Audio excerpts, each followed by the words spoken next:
বিপিএলের একাদশ আসরের ফাইনালের জন্য নিউজিল্যান্ডের জিমি নিশামকে দলে ফেরালো ফরচুন বরিশাল। তবে অতীত পরিসংখ্যান বলছে নিশামই ডোবাতে পারেন বরিশালের লঞ্চ। গেল আসরে এই কিউই ক্রিকেটার রংপুরের হয়ে যতগুলো ম্যাচে মাঠে নেমেছিলেন তার সবকটিতে হেরে বিপিএল থেকেই বিদায় নিয়েছিল রাইডার্স। তবে বরিশালও কি নিউজিল্যান্ড থেকে ডেকে নিয়ে আসছে দুর্ভাগ্য? প্রশ্ন কিন্তু থেকেই যাচ্ছে। বিপিএলে তারকায় ঠাসা বরিশালের লঞ্চে দেশি বিদেশি তারকা ক্রিকেটারদের লঞ্চের কেবিনে তুলেই চলেছেন ফরচুন বরিশালের মালিক মিজানুর রহমান। সবশেষ দলটার নতুন সংযোজন নিউজিল্যান্ডের batting allrounder Jimmy Neesham. Final ম্যাচের জন্য তাকে বাংলাদেশে উড়িয়ে এনেছে বিপিএলের ডিফেন্ডিং চ্যাম্পিয়নরা।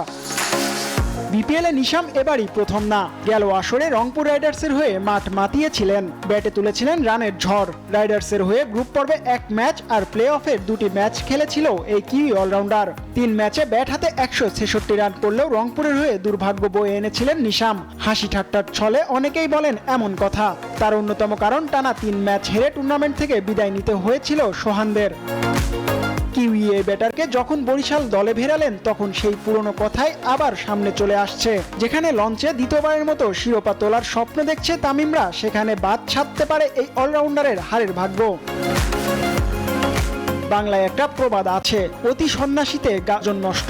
একাদশে নিশামকে জায়গা দিতে কম্বিনেশন ভাঙতে হতে পারে তামিমদের। বিদেশি কোটায় একাদশে খেলছেন David Malan, Kyle Mayers, Mohammad নবী ও মোহাম্মদ আলী। কাকে রেখে কাকে খেলাবেন তামিম, সেটাও এখন বড় প্রশ্ন। প্রথম কোয়ালিফায়ারে চিটাগং কিংসের বিপক্ষে 5 উইকেট নিয়ে ম্যাচ সেরা হওয়া পেসার মোহাম্মদ আলীকে ছাড়া ফাইনালে একাদশ সাজানো অনেকটাই অসম্ভব। মালান ব্যাটিংয়ে দুর্দান্ত ফর্মে, আর নতুন বলে কার্যকারী পেস অলরাউন্ডার কাইল মায়ার্স। তাদেরকে বাদ রেখে শিরোপার লড়াইয়ে নামার দুঃসাহস দেখাবে না তামিমের দল। সেই ক্ষেত্রে নিশামকে জায়গা দিতে একাদশ থেকে ছেটে ফেলা হতে পারে আফগান অলরাউন্ডার নবীকে। তবে সেটাও হবে কঠিন সিদ্ধান্ত, কারণ চলমান বিপিএলে 10 ম্যাচে মাত্র 63 রান করলেও বল হাতে নবী নিয়েছেন 8 উইকেট। নিশাম ক্রিকেটের বড় নাম, ফাইনালে হতে পারেন বরিশালের লঞ্চের চালক। ভাগ্য সহায় না হলে লঞ্চ ডুবিয়েও আসতে পারেন এই কিউই অলরাউন্ডার। জিহাদ আল হাসান, নিউজ 24।